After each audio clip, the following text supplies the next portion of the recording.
Hi everyone, this is Kim, and today I want to talk to you a little bit about your gifted students. First of all, we're going to talk a little bit about what giftedness is. The national definition says that those who give evidence of high achievement, capability in such areas as intellectual, creative, artistic, or leadership capacity, or in a specific academic field, and who need the services or activities not ordinarily provided by the school in order to fully develop these capabilities. Um, in the nation, about 6.7% of the population has been identified in schools as gifted. And the Ohio definition says that a student who performs or shows potential for performing at a remarkably high level when compared to their peers. So operationally, the definition at the Ohio level is students scoring at the 95th percentile on an academic standardized test, such as the MAP or the Otis Lennon.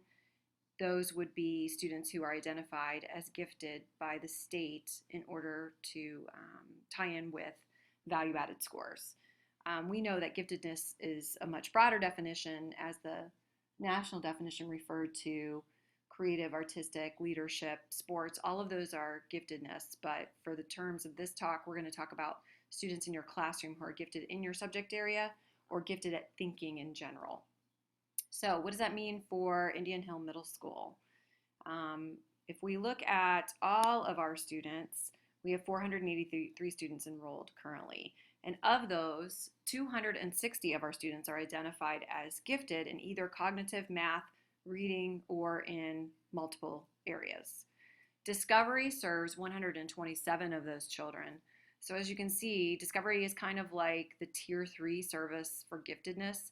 They're getting pulled out into smaller groups in order to address things like how to be a better learner, how to do school well. I work a lot with these children on executive function skills, how to build collaboration with other students, and to improve their communication skills.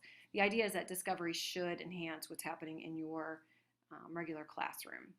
So if we look at the breakdown of who's been identified, 177 of our students have been identified as cognitive or great thinkers. That's what that area kind of should apply to all different subject areas. Then in math, we have 205 students who have been identified, and in reading, 180 students. I'll be sending you lists of who these students are in your classroom so that you can be aware, and also so that when we talk about how to best teach them, you know who these students are that are sitting in your classrooms. So ultimately, the statistics just kind of paint a picture of who is in our classrooms, but we want to know how to best meet their needs and how to teach them best. And what's challenging sometimes about gifted students is that we might make an assumption that if they're gifted or high functioning in a cognitive sense, that they're high functioning in all senses.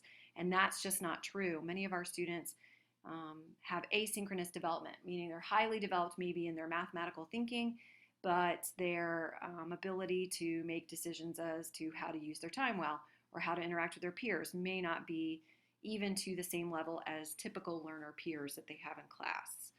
So what does this mean?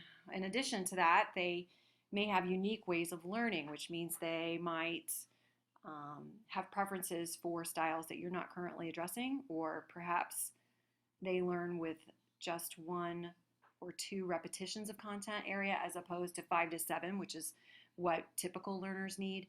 So when you match perhaps different levels of development with having a different way of learning, that means that we as teachers need to be thinking about how to approach and work with these children. So there are 3 things I want for you to think about today in terms of ways that we work with gifted students.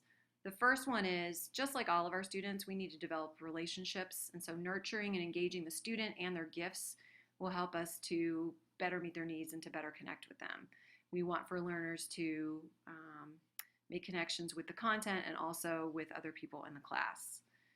A couple ways to accomplish that is to make sure that the assignments that we're giving or the ways that students engage with content involve some element of open-endedness, and through the questions that we ask and the questions that students might generate, how can we explore different content levels to kind of raise student awareness about the way maybe math is used outside of the classroom, or the ways in which writing can help them to better express their own ideas in addition to completing the essay for class. So gifted learners really need depth and relevance in a way that typical learners don't always need.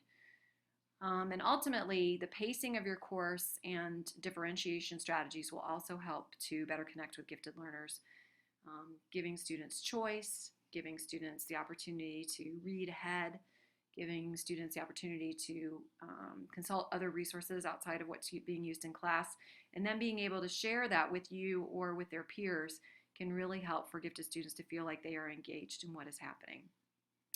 Ultimately, we need to check in with all learners often, but especially with gifted learners. And what I hope from this short little talk is that if you have learners in your class that you would like help with in terms of best meeting their needs, I'm available to work with you and give you some planning ideas and some strategies. Thanks very much for your time. Have a great day.